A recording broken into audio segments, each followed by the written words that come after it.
Hi, everybody. Thank you for joining me once again for Get Your Money Right with Yvonne. I'm Yvonne. How's it going, everybody? And for those of you who is looking for the spot on how to save money for retirement, you are indeed in the correct place. If you'd like to join this community at the end, we'll tell you how to do it. Don't worry about it right now. Just enjoy this session, okay? Now we're going to start these the way we always do by me asking you, how are you doing? How's it going? How are you faring? In this busy world, people tend to forget to just ask each other how they're doing.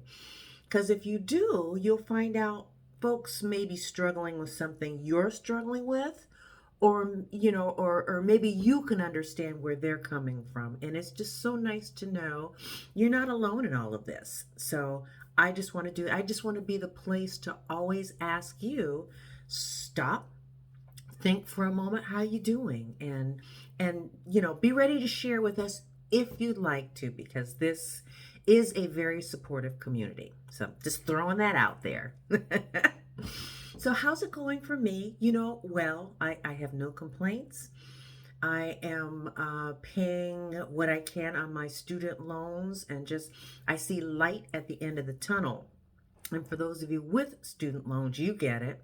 We make payments for years, and it's not really touching the principal. As a matter of fact, the balances tend to go up just because of the way that they're structured. So finally, I'm at a point after, let's see, the most recent graduation would have been 15 years ago. Now I am finally seeing the balance start to go down. So I'm very, very pleased about that. So, what shall we discuss today? Well, I guess a couple of things. You know, uh, I was reading in a money magazine, and like I tend to do, just, what are people saying? What are people thinking about? And I guess the question was asked, however many respondents, what do you think you need? How much do you think you need in retirement? And people came up with different figures, but the average amount that they came up with was, I believe, $1.6 million. Okay, that's a number, what people thought that they would need. But then when the researchers turned around and then did the average of what people are actually putting away, that amount was $40,000. It's kind of a problem, isn't it? So we just have to look at it. And people, I hear people asking all the time, well, how much do I need to save for my retirement? Wrong question. You know why that is? You need to figure out what you're spending right now. And from that, that's how you begin to decide how much you're going to need in retirement. So I figured out, just me, I just, I keep track of my bills and everything on a monthly basis, so I know what I am spending. And just with expenses, what do they tend to do? They go up, right? So then I factored in another 20%. That, whatever you think you need to do is what you should do. But I figured out another 20. And so that's the amount I figured I needed to put away to cover retirement. And a couple of things, while I was thinking about it, retirement's kind of a dry subject, isn't it? Most people don't want to think about it because, number one, they think that is so far in the future. Why am I even worried about it? But as I've told you before, time marches on, and you are much closer to it than you actually think. You just have to stop and look at your life and where it's going and know, okay, one day it's going to be here. And what are you doing to prepare for it? So using those folks as an example, they think they need 1.6 mil. They've only saved 40,000. So what might you need to do if you haven't already done it? You need to work with your HR department and figure out if they have some sort of a 401k. Most employers, I won't say all of them, but most have some sort of a setup where you could put money away for retirement pre-tax. The money goes, and then you are taxed on the rest, and that's what you get in your paycheck. But see about that. Now, if for any reason your employer doesn't offer that, then you're going to have to look at some other options. Getting an account on your own, that's one way. And just, you know, if you have questions about that, reach out and ask. So you'll need to do something because, as we've discussed before, if we don't take care of ourselves, nobody else will.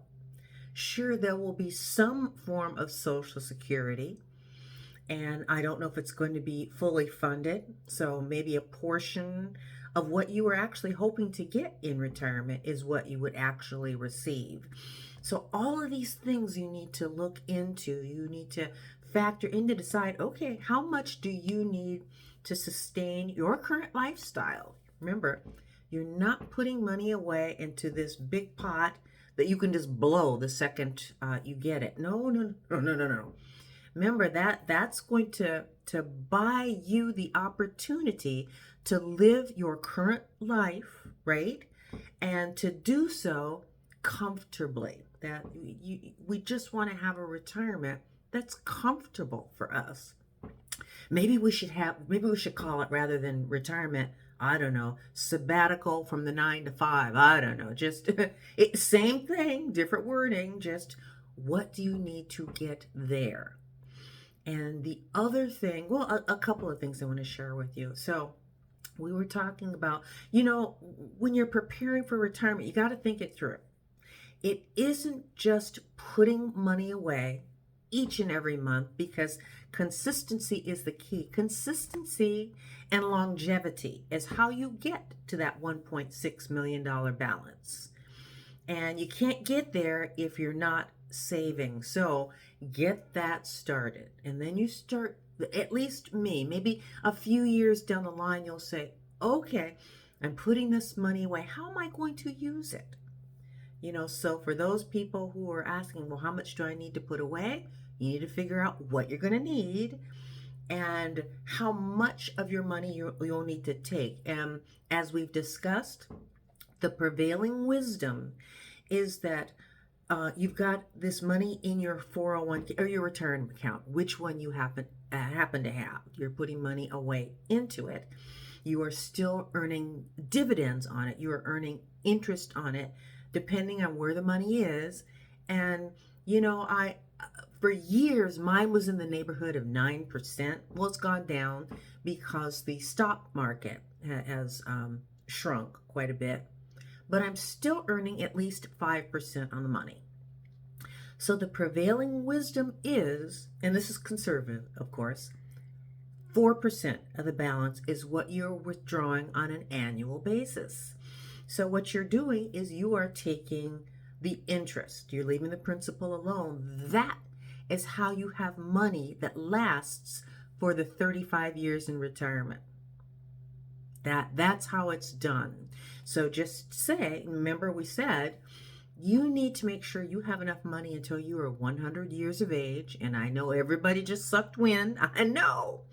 So if you leave at 65 from the workplace, you've got 35 years, you need enough money to last until.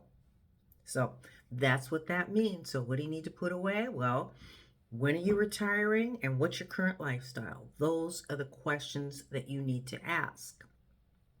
And while I was thinking about this episode, I remember a year or two ago, my mother-in-law, who she passed last year, but I would go and we'd have conversations every week. She just loved to chat and I loved to listen to her. One day she said, I am so sorry that I won't be leaving enough money for you kids. And I said, oh, stop. That is not the goal of your retirement funds. Do not deny yourself now to leave money for the kids, okay?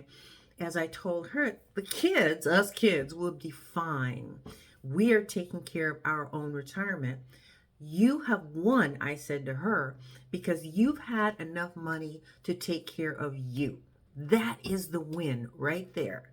And if there's a little bit left over when all is said and done, okay, fine. Thank you. We appreciate it. But that is not the goal, to leave a nice big nest egg for the kids. Because I am reminded of one of my husband's golf buddies was an estate attorney. He passed a year or so ago. But, when we went to his office, because, we did business with him, we had him set up our will and some other things he took care of for us. And I loved this sign that he had in his office. I remember staring at it each and every time I was there because it is so true. This sign said, "Go first class, because if you don't, your heirs will." Think about that for a second. My mother-in-law, who was looking to save enough money to make sure we had this big amount of money when she passed, so she wouldn't spend for herself. No, no, no, no, no. That's not the goal. It's nice, but it is not the goal to leave all kinds of money so that your heirs can go first class while you scrimped and saved. It's good that you had that mindset. That mindset is for you. So just make sure whatever you do, you're taking care of yourself. And I know it's hard.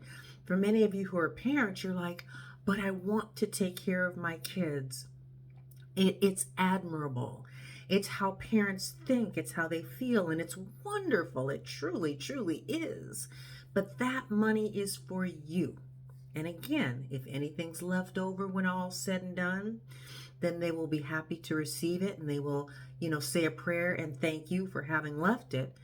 But just take care of you. Because, money that just lands in people's lap, sometimes they blow it.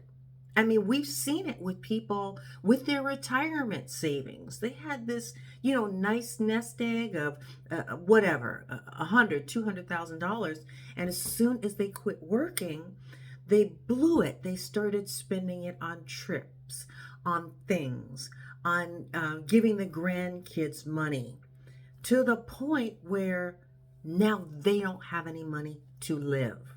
Please, whatever you do, protect yourself from that mindset, because you're looking to take care of yourself. That is the reason for those savings, and just take care of you. That should be the main goal right there. That's the message I wanted to share with you today. And with that, there's some other things I could talk about, but I think we'll limit it. We like to keep these, in the, 15-minute range, something like that. Just, we just want to chat. We know everybody's busy, but we want you to think about next steps for you. So at the beginning, I said, for those of you who aren't a part of the community right now, if you would like to join us, by all means, do so. We would love to have you. It's free. I do this content because nobody was there talking to me as I was coming up. I had to learn the hard way. Graduate School of Hard Knocks. That is me, because I just didn't know.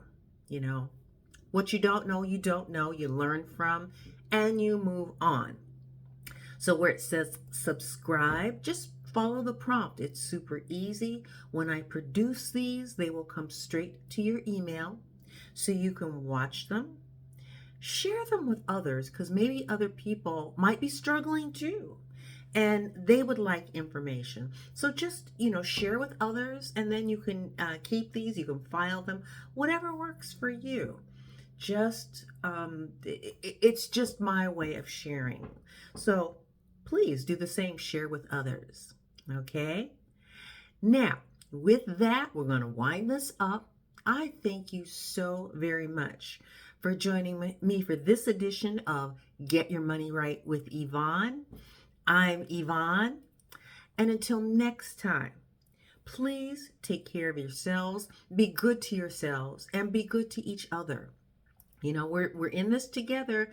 Let's just protect each other, protect and take care of each other. Okay? Now with that, see you next time. Bye-bye.